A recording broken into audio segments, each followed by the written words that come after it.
Now, as we enter the festive period, this often gives us the chance to do a little bit of reading as we have some downtime.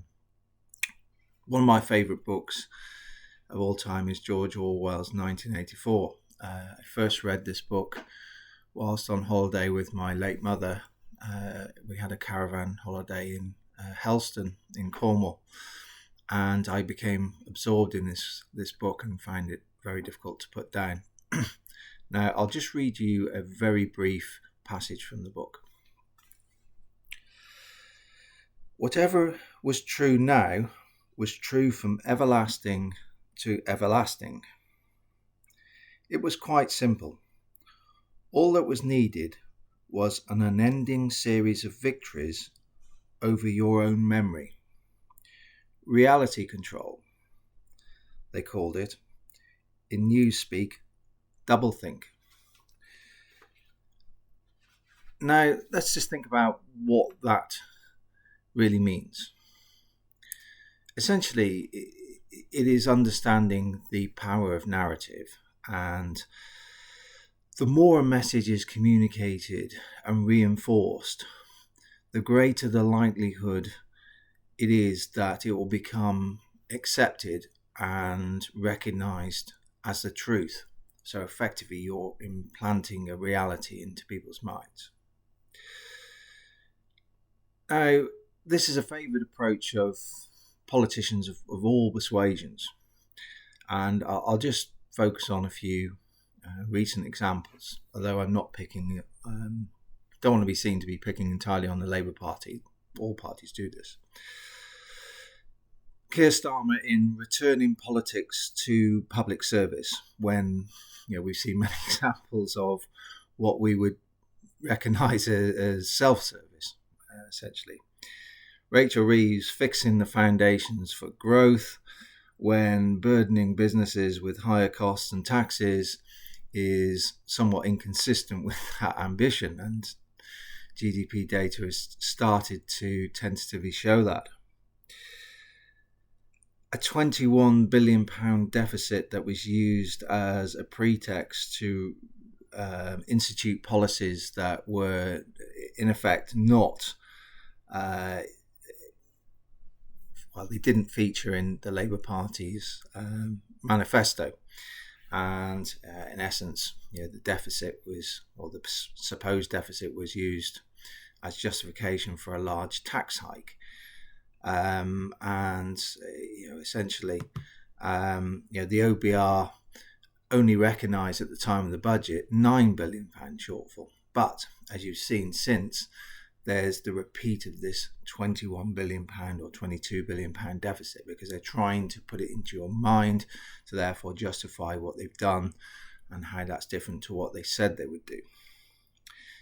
As I said, if you look at Donald Trump, Nigel Farage, they all do the same in their respective agendas. So how does this relate to the FCA and the WealthTek scandal?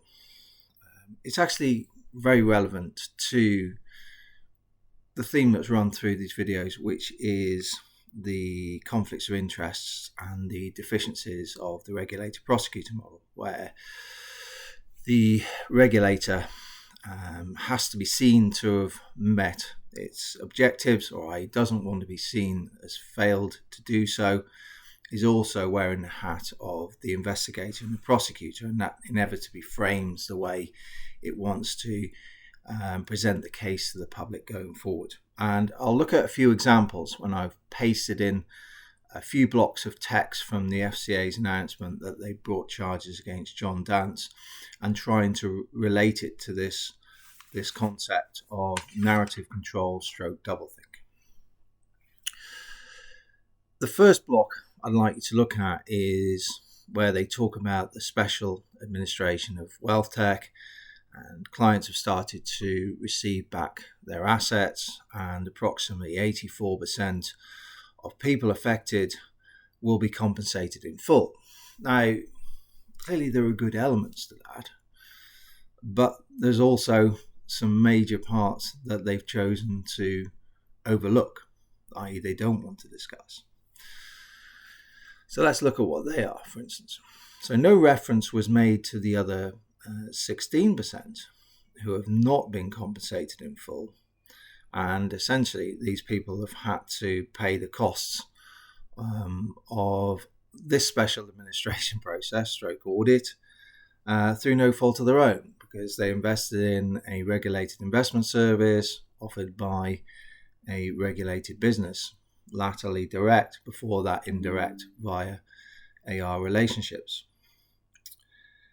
In addition, no reference was made to the fact that clients were locked out of their savings, life savings, pensions, assets that they were relying heavily on to provide an income to sustain their living standards. So no reference was made to this, as they've been locked out of their savings for the best part of 2 years, and they don't want to obviously talk about the mental and financial distress that results from that, because their own sort of catastrophic errors created the conditions in which this could have happened. They didn't set out to defraud clients, but their poor regulation allowed the conditions from which it flourished to happen. The next one I'd like you to focus on is what they're trying to do here is present a relative success. So they said the case took 21 months from opening in March 2023 to bring criminal charges, and they've referenced that against an average of other cases which took 42 months to achieve the same thing in the period 2023-2024. Now, one would assume that they're trying to promote this as a relative success, but you could easily also see it as a milder underperformance. And I'll try to explain that in the context of my own experiences now. I was contacted by the FCA and their investigators in December 2023. And this followed the publication of an article by the Times, which identified me as a whistleblower back in July 2021. Now, as I've stated in previous videos, the interview bundle that I received, I won't go into granular detail because that wouldn't be appropriate, but the interview bundle I received and the questions that were initially at least posed during the interview were extremely narrow in focus in terms of timescale, which immediately showed to me that they didn't really understand what they were dealing with in terms of the breadth of it. And essentially, as I explained in the book, I do quite a lot of work voluntary in my own time, investigating corruption with a network of people. Now, initially, a lot of that was corruption that was coming into the UK, but ironically, in more recent times, it's been corruption that's emanating from the UK. And there's an ongoing, very wide-ranging, complex investigation into the corruption behind private assets. And I've been involved in that. And it's quite relevant, actually, to the trading system that you hear the FCA and the government promoting, the proposed trading system of Pisces. But we'll come to that in a future date. But anyway, in the context of this work, myself and my associates have become very, very sharp at recognizing narrative and how it's used. And after the Chambers Do the Right Thing speech, again, I cover this in the book, we got together and they said, look, there's a problem here. We need to look at this very, very closely and take some precautions. And we had a very, very close look at the FCA, how they work, how they're trained, the processing of evidence, the procurement of legal services. We've obviously built quite substantially on this since that time, because some of it's relevant to the private assets investigation. And we spoke to former employees, people who had acted as witnesses in other investigations and cases, and it became very evident that everything needs to be recorded. And I didn't take my chances with the FCI. I recorded everything myself. The compelled interview is completely recorded from the moment I entered the room to the moment I left it and ended the interview. Now, I'm obviously not going to share that. That's not what I'm trying to do, but I'm trying to give you some background as to why I approached it the way I did. Now, what again I've covered in the book and previous videos is I had to completely re-engineer their thought process, and say, look, you need to look at the business in three distinct phases. And I've already covered that, so I won't waste your time. And what you then saw is when they applied for their stay, to essentially freeze the civil whilst they could focus on the criminal back in the beginning months of this year, 2024, they'd obviously taken great attention to that, and they started focusing on historic events back to 2024. And if you look at what they've said in their announcement of what they're charging John for, the allegations they made, they are very, very closely correlated to the way I approached it in building my own theory that I laid out in my book, Lost the Races.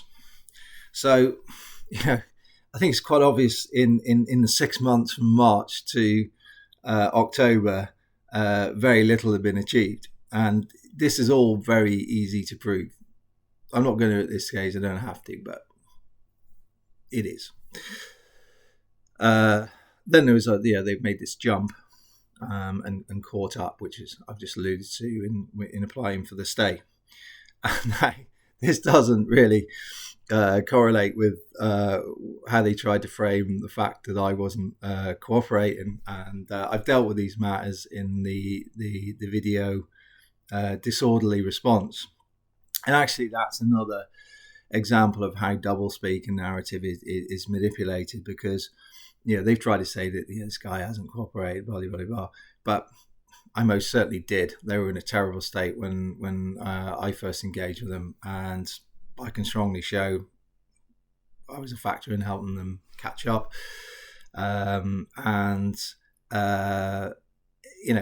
The reality is, I said to them, "I'll help you with intelligence, no problem." Because I recognise the need to help clients, but I can't help you in the legal process because you have misled the public, and you have not apologised to the public for a range of catastrophic errors which stretch way beyond whistleblowing. I've identified some of them in the video, two sides of the same coin. And unless I see an apology and some efforts to provide some relief and redress to these people to alleviate the distress that they're under, I can't help you in the legal process. So that's really what happened. They obviously try to spin that, as you'd expect, in a non-cooperation framework, which is ridiculously easy to disprove. Now, the next one, which is quite important, this one. So do pay attention to this, because I'm going to take you away from whistleblowing and relate it to also some of Tulip Sadiq's comments in Parliament. Look at the paragraph on the lavish lifestyle that they allege from 2014 to 2023, money laundering and so on and so forth. Now, if you consider that's a 9-year period, almost 10 years. Now, if these allegations are true, then it's fair to assume that there were a number of substantial transactions that took place where anti-money laundering procedures failed, because a key part of that is verifying proof of funds. So in engaging in this lavish lifestyle that they allege, horse races, nightclubs, commercial property, other property possibly too, then there would have been a variety of financial institutions and other professional bodies like solicitors and estate agents, so on and so forth, that quite clearly failed to do that. So I would contend you probably have a whole portfolio of FCA regulated businesses, financial institutions that failed, and also other professional bodies that I've just identified. Now, that is quite important, because if you look at Tulip Sadiq, and obviously she's got a few problems at the moment, and I make no assumptions about guilt or innocence in relation to the corruption investigation by the authorities in Bangladesh regarding past infrastructure investments, although I do know that there's some more difficult material heading down the line, so we'll have to see how that's addressed. But part of her brief as City Minister is actually stamping down, i.e. reducing corruption and money laundering in the financial services industry. Because if these things are prevalent, then you have quite a big loss of confidence in the financial services industry, rightly so. And when she, if you look at the video, Tulip's treadmill, how she gave a very sort of vague and misleading answer to Bob Blackman when he posed questions relating to the all-party parliamentary group report into the FCA. She tried to badge it off as it's historic, everything's changed, we fixed all this, that, and the other. But she was aware of the WealthTek situation. She'd been well briefed on it. The 8 Tory MPs had written to Rachel Reeves. She'd handed it off to Tulip Sadiq, yet to probably address their concerns. So she knew about this case. Now, we've got here a 10-year period, almost a 10-year period, of what they allege as extensive money laundering.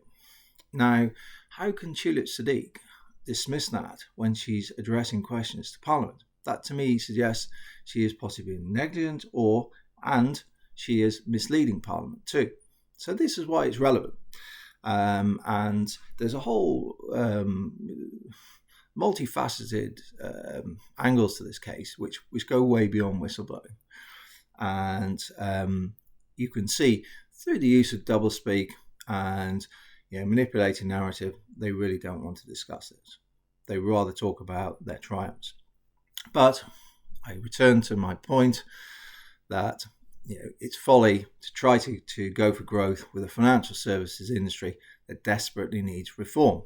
If you don't reform first, you'll run into further scandals. Have a lovely Christmas and a Happy New Year.